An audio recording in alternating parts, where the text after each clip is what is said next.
It is 6:49. This is your morning in 8 minutes. Fire crews are still battling a wildfire in the Great Smoky Mountains National Park. It's burning near Bryson City, North Carolina. The park says about 30% of the 750-acre fire is contained. It started Saturday after high winds knocked over power lines. Crews worked while you were sleeping overnight to make sure the fire did not hit any homes. And crews throughout East Tennessee had their hands full over the weekend. Take a look at this. The Waldens Creek Fire Department battling 3 brush fires. They were able to get them under control before they could reach any homes. And Rural Metro Fire says high winds are to blame for this brush fire. It happened yesterday on Ridgeview Road. Crews spent most of the day putting out hot spots after they put the brush fire out. And with that, we do want to get over to Chief Meteorologist Heather Haley to see if those fires can impact us today. Heather. Yeah, the good news is at least the air quality isn't hitting a bad level. Actually, there's just low levels of smoke right here at the Tennessee-North Carolina line. So that's the Bryson City fire.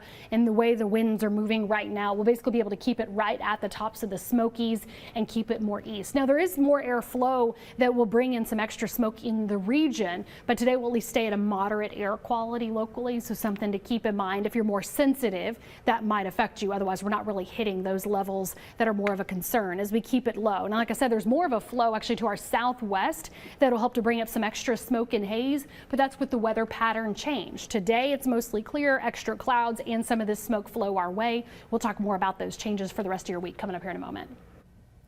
Heather, thanks. Right now, the TBI is investigating after a man died in the custody of the Knox County Sheriff's Office. Deputies arrested Alan Thomas Arbach on Wednesday for an outstanding warrant. They found him unresponsive after placing him in a transport van. He later died at the hospital. An autopsy is underway. The TBI is also investigating. And one person is in critical condition. 3 others are recovering after a crash in Morristown early yesterday morning. Police tell us a driver ran a red light and T-boned another car on Highway 25 at Progress Parkway. 4 people were rescued after being trapped in both vehicles. All of those involved suffered broken bones and were taken to the hospital. And in Campbell County, 1 person is dead after an ATV accident. Highway Patrol says 32-year-old Brennan Schroeder drove off Highway 25 near Duff Road and flipped after trying to overcorrect. Troopers say Schroeder was thrown from the ATV before it landed on him. The trooper says Schroeder was not wearing his seatbelt. And a sentencing date is now set for a former Vanderbilt nurse who is guilty in the death of her patient. A jury found Redonda Vaught guilty of criminally negligent homicide on Friday after she gave her patient a deadly dose of the wrong medication in 2017. She was originally convicted of reckless homicide. The jury went with a lesser charge. Vaught will be sentenced on May 13th. Around the nation this morning, the parents of a teen who fell to his death from a Florida amusement park ride have hired attorneys. Investigators have not determined what caused Tyree Sampson to fall out of the ride, but in a viral video that shows Sampson's fall and is too graphic to show, workers can be heard in the moments after discussing safety measures. The ride passed a safety inspection in December before it was allowed to open. And here in East Tennessee, Dollywood is closing a similar ride, the Drop Line, following the teen's death in Florida. Drop Line is made by Fun Time. That's the same company that made the ride in Florida, according to park officials. And the park has released a statement saying that safety of the guests is the #1 priority, and the ride will remain temporarily closed until further details are released about the accident in Florida.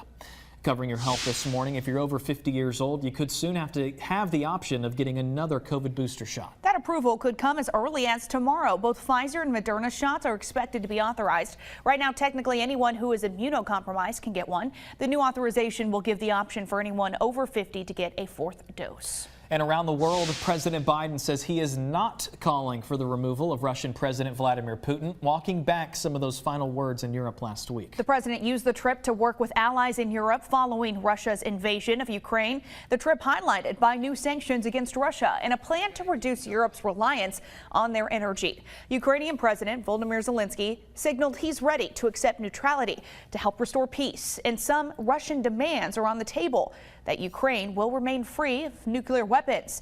Negotiations between Russia and Ukraine are set to resume tomorrow. Uh-oh, Richard! Oh, wow!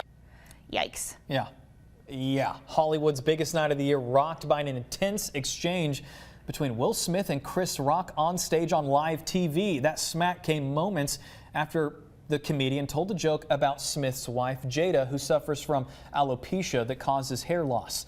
During his acceptance speech for Best Actor, Smith apologized to the Academy.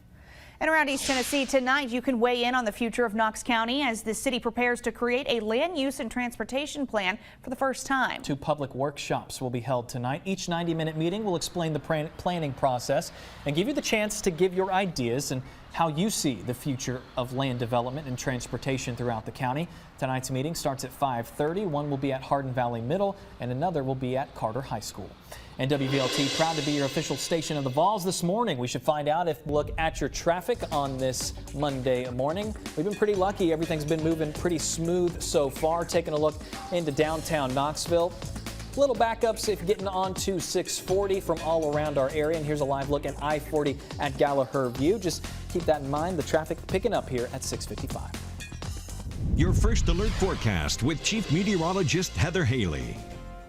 6:55 now, picking back up with that air quality I was just showing you. Everything else that'll affect you if you're going to be outside today, still mostly sunny. I know it's a chilly day, but still mostly sunny. So that's some good higher UV index here locally today. Again, that moderate air quality, but high pollen counts. We actually have a combination of high tree pollen, but I'm also seeing some moderate dust levels in the air. So again, one more layer to what might impact you if you want to be outside today on this chilly day.